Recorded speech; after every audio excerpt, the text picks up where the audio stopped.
السلام علیکم ناظرین کرام، میں آپ کا دوست جنید خان اور آپ دیکھ رہے ہیں علم صوفیانہ۔ تو ناظرین کرام، بنا دیر کیے چلیے سلسلہ شروع کرتے ہیں۔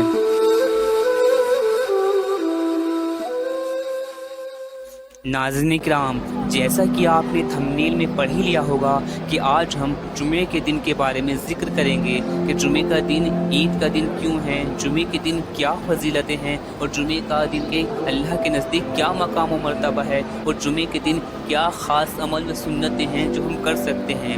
تو ناظرین کرام، چلیے شروع کرتے ہیں نمبر 1 سے اور پتہ لگاتے ہیں کیا سچ میں جمعے کا دن عید کا دن قرار پایا ہے۔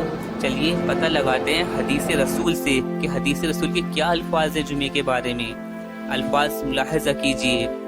نمبر 1، عید کے بارے میں آتا ہے، یعنی جمعے کے بارے میں آتا ہے کہ یہ عید کا دن ہے، اللہ تعالیٰ نے اسے مسلمانوں کی عید کا دن قرار دیا ہے، لہٰذا جو کوئی جمعے کے لیے آئے تو غسل کر کے آئے، اور اگر خوشبو میسر ہو تو لگا لے، اور تم مسواک کو لازم کر لو۔ حدیث کے الفاظ سے ہمیں پتہ چلا کہ جمعے کا دن عید کا دن قرار پایا گیا ہے۔ اب ناظرین کرام، چلتے ہیں نمبر 2 کی طرف اور پتہ لگاتے ہیں کیا یہ جمعے کا دن عید ہونے میں سال میں جو 2 عید آتی ہیں ان کے برابر ہے یا ان سے بڑا ہے، یعنی یہ جمعے کا دن عید ہونے میں عید الاضحیٰ اور عید الفطر کے جیسا ہی ہے، یا پھر عید الاضحیٰ عید الفطر سے بھی افضل ہے۔ چلیے پتہ لگاتے ہیں حدیث میں اس بارے میں کیا الفاظ آئے ہیں۔ حدیث کے الفاظ ملاحظہ کیجئے۔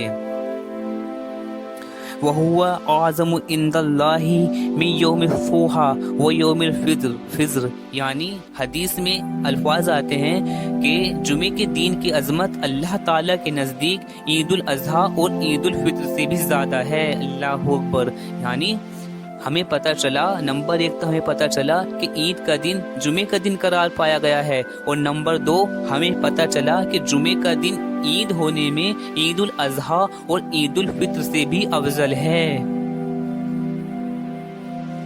ناظرین کرام، اب چلتے ہیں نمبر 3 کی طرف، کیونکہ ہمیں 2 بات تو کلیئر ہو گئی ہیں۔ نمبر 1 کہ جمعے کا دن عید کا دن قرار پایا گیا ہے، نمبر 2 جمعے کا دن عید ہونے میں عید الاضحیٰ اور عید الفطر سے بھی افضل ہے۔ اب چلتے ہیں نمبر 3 کی طرف اور پتہ لگاتے ہیں آخر ایسا کیا ہے، آخر ایسا اس دن کیا ہوا تھا کہ جمعے کا دن عید الاضحیٰ اور عید الفطر سے بھی افضل ہے۔ چلیے حدیث سے پتہ لگاتے ہیں حدیث کے الفاظ کیا ہیں۔ حدیث کے الفاظ کہتے ہیں فیہ خمس خلال خلق اللہ فیہ آدم وحبت اللہ فیہ آدم الی الارض وفیہ توفی اللہ آدم، یعنی حدیث کا مطلب یہ ہے کہ اللہ عز و جل نے جمعے کے دن ہی آدم صفی اللہ کو پیدا فرمایا، اسی دن آدم صفی اللہ کو زمین پر اتارا اور اسی دن وفات دی۔ تو پتہ یہ چلا کہ اللہ عز و جل نے آدم صفی اللہ کو اتارا، اس سبب جمعے کے دن کو عید کا دن قرار پایا۔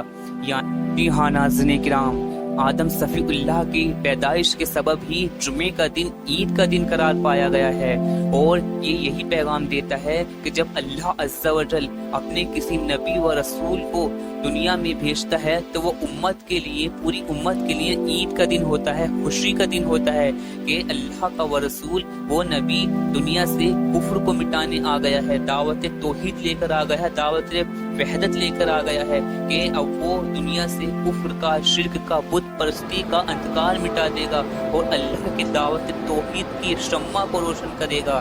تو بس اسی سبب جب آدم صفی اللہ کی پیدائش عید کا دن ہے تو اسی سبب تمام انبیاء کے سردار، رسولوں کے سردار، مختار دو جہاں صلی اللہ تعالی علیہ وسلم کی پیدائش عیدوں کی عید ہے۔ اس تو ناظرین کرام، اب ہمیں جمعے کے متعلق تینوں چیزیں کلیئر ہو چکی ہیں۔ نمبر 1 کہ جمعے کا دن عید کا دن قرار پایا گیا ہے، نمبر 2 جمعے کا دن عید ہونے میں عید الاضحیٰ اور عید الفطر سے بھی افضل ہے، نمبر 3 جمعے کا دن آدم صفی اللہ کی پیدائش کے سبب عید الاضحیٰ عید الفطر سے بھی افضل ہے۔ تو ہمیں تینوں چیزیں کلیئر ہو چکی ہیں۔ اب چلتے ہیں جمعے کے دن کچھ خاص عمل کی، کچھ خاص سنتوں کی جو ہم ادا کر سکتے ہیں۔ تو چلیے ان کے بارے میں پتہ لگاتے ہیں وہ کیا کیا ہیں۔ ناظرین کرام، یوم جمعہ یعنی جمعہ کے دن ہم جو سنتیں ادا کر سکتے ہیں وہ یہ ہیں۔ 1